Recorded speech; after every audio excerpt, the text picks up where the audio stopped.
स्वागत है स्टूडेंट्स। यहाँ पे हम लोग एनसीईआरटी क्लास 10 के साइंस बुक से क्वेश्चन डिस्कस कर रहे हैं। एग्जाम्पल है हमारा 10.2। ठीक है, देखिए यहाँ पे आपको दिया हुआ है question. An object 4 centimetre in size. ठीक है, ऑब्जेक्ट की साइज है 4 centimetre. Is placed 25 centimetre in front of A concave mirror. ठीक है, मतलब आपके पास एक कॉनकेव मिरर है। ये कैसा मिरर है? ये आपका कॉनकेव मिरर है। ठीक है, ठीक है, तो यहाँ लिख दीजिए ये कैसा मिरर है। ये कॉनकेव मिरर है।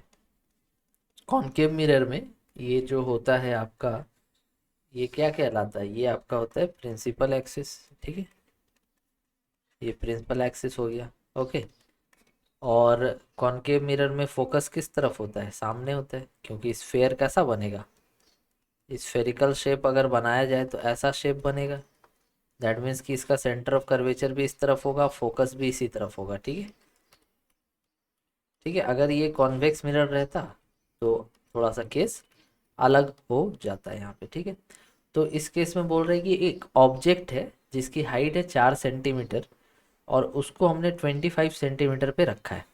तो देखिए इसकी जो फोकस है, ये फोकस कहीं यहाँ पर होगी फोकस, और इस फोकस की जो दूरी है ये कितनी गिवन है? 15 सेंटीमीटर। फोकल लेंथ मतलब फोकस की दूरी पोल से, जो कितनी दी हुई है? 15 सेंटीमीटर। और ऑब्जेक्ट को हमने कितनी दूरी पर रखा है? 25 सेंटीमीटर। ठीक है, मतलब यहाँ पे, तो ये जो जगह हो गया, यहाँ पर एक ऑब्जेक्ट है ए बी। ये ए बी ऑब्जेक्ट ऐसे यहाँ रखा हुआ है। ठीक है, इसकी जो डिस्टेंस है यहाँ से लेकर के पोल तक, ये आपको बोली गई है 25 सेंटीमीटर। ओके, अभी तक हमने इतना कंडीशन पढ़ा दैट ऑब्जेक्ट की हाइट, तो यहाँ साइड में लिख दो height of object, H O. Height of object को हम लोग एच ओ से दिखा रहे हैं। अब ये प्रिंसिपल एक्सिस के ऊपर है, इसीलिए इसको प्लस लिखेंगे, +4 सेंटीमीटर। ठीक है, अगर प्रिंसिपल एक्सिस के कोई नीचे रहता है तो उसके साथ माइनस लिखते हैं, लेकिन ऑब्जेक्ट हमारा प्रिंसिपल एक्सिस से ऊपर है। तो अगर ऑब्जेक्ट प्रिंसिपल एक्सिस से ऊपर है तो ये क्या होगा? +4 सेंटीमीटर। चलिए ठीक है, अब देखिए ऑब्जेक्ट की डिस्टेंस कितनी है? 25 सेंटीमीटर है। तो 25 सेंटीमीटर प्लस होगा या माइनस होगा? माइनस होगा। क्यों माइनस होगा? यू से दिखाते ऑब्जेक्ट की दूरी, जो कि -25 होगा। क्यों? क्योंकि जो भी मेजरमेंट आप इस तरफ करोगे वो नेगेटिव होगा, और जो मेजरमेंट आप इस तरफ करोगे वो पॉजिटिव होगा। सारा मेजरमेंट पोल से करना होता है, और पोल से जब आप सारा मेजरमेंट करते हो तो दो डायरेक्शन हो जाता है। एक आपका इस तरफ, जो कि इंसिडेंट रे का ऑपोजिट डायरेक्शन होगा, ये नेगेटिव डायरेक्शन हो जाएगा, और ये पॉजिटिव डायरेक्शन। तो आप ही बताओ कि ऑब्जेक्ट को मेजर करने के लिए आप किधर जाओगे, लेफ्ट में या राइट में? तो जाहिर सी बात है ऑब्जेक्ट हमारा लेफ्ट में रखा हुआ है, इसीलिए ऑब्जेक्ट हो जाएगा -25 सेंटीमीटर डिस्टेंस।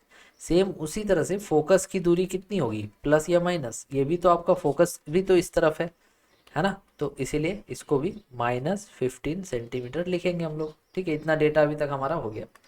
ना बोल रहा है at what distance from the mirror should a screen be placed in order to obtain a sharp image. मतलब क्वेश्चन में कह रहा है कि आपको मिरर से कितनी दूरी पर एक स्क्रीन रखना है जहां पर उसका इमेज बन पाए। दूसरे शब्दों में अगर बात करें तो आपसे v की वैल्यू पूछ रहा है। v का मतलब हो गया इमेज का डिस्टेंस, मिरर से इमेज का डिस्टेंस आपसे पूछ रहा है। जहां पर इमेज बनेगा आप वहीं पे स्क्रीन रखोगे, इसीलिए आप इमेज की दूरी निकाल दो, आपका आंसर आ जाएगा फर्स्ट पार्ट का। ठीक है, तो देखिए इसके लिए हम लोग यूज करेंगे यहाँ पे मिरर फॉर्मूला। क्या यूज करेंगे? Mirror formula.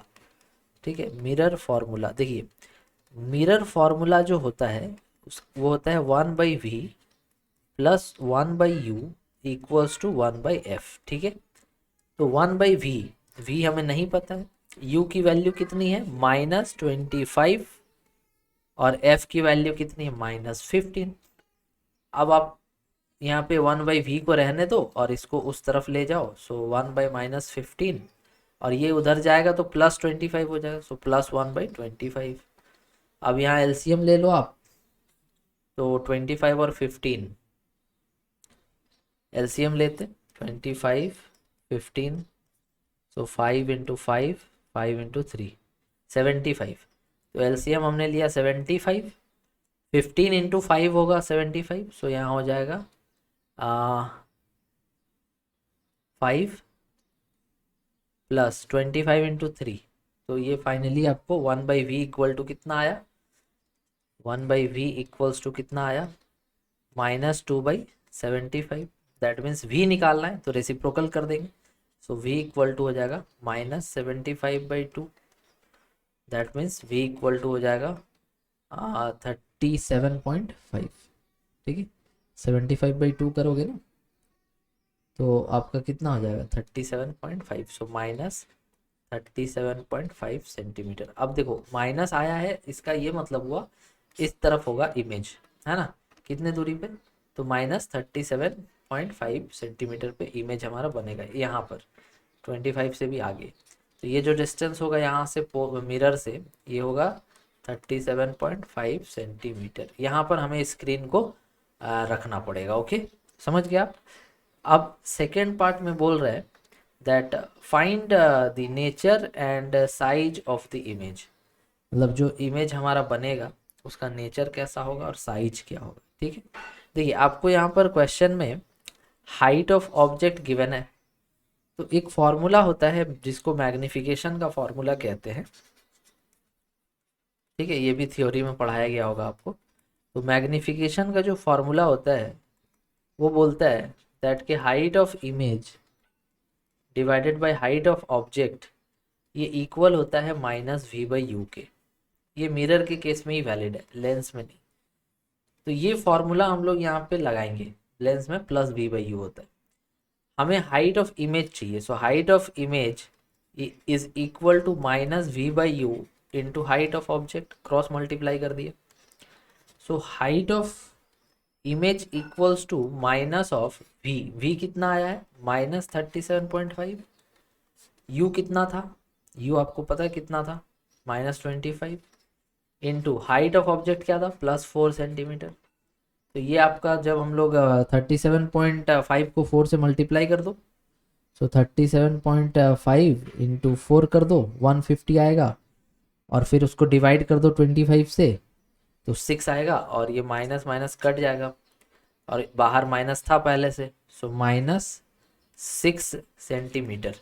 तो ये -6 सेंटीमीटर कहने का मतलब हुआ कि जो इमेज बनेगा उसका हाइट 6 सेंटीमीटर होगा, बट माइनस ये बता रहा है कि प्रिंसिपल एक्सिस से नीचे बनेगा।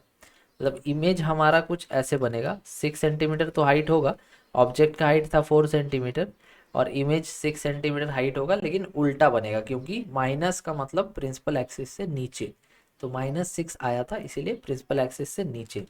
ठीक है, तो ये जो आया है ये हमारा हो जाएगा इमेज का हाइट। नेचर कैसा होगा, देखिए जब भी कोई इमेज इन्वर्टेड होता है तो वो रियल भी होता है, मतलब कि इमेज हमारा जो होगा उसका नेचर हो जाएगा रियल एंड इन्वर्टेड। स्क्रीन पे बना रहे तो रियल हो गई, तो रियल एंड इन्वर्टेड हो जाएगा नेचर।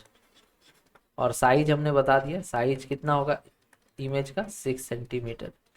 ठीक है, तो नेचर भी बता दिया हमने, साइज भी बता दिया, और हमने पोजीशन भी बता दिया। तो आप चाहो तो इसकी स्क्रीनशॉट आप ले लो, 1 मिनट और थोड़ा छोटा। हाँ, ये पूरा सॉल्यूशन हो गया, आप इसकी स्क्रीनशॉट ले लो, आप इसको बाद में भी पढ़ सकते हो। आई होप आपको ये क्वेश्चन समझ आ गया होगा। सब्सक्राइब जरूर कीजिएगा, अपने फ्रेंड्स के साथ शेयर ज़रूर कीजिएगा, और भी बहुत सारे क्वेश्चंस हम लोग लेकर के आते रहेंगे। तब तक के लिए बने रहिए हमारे साथ। Thank you so much for watching.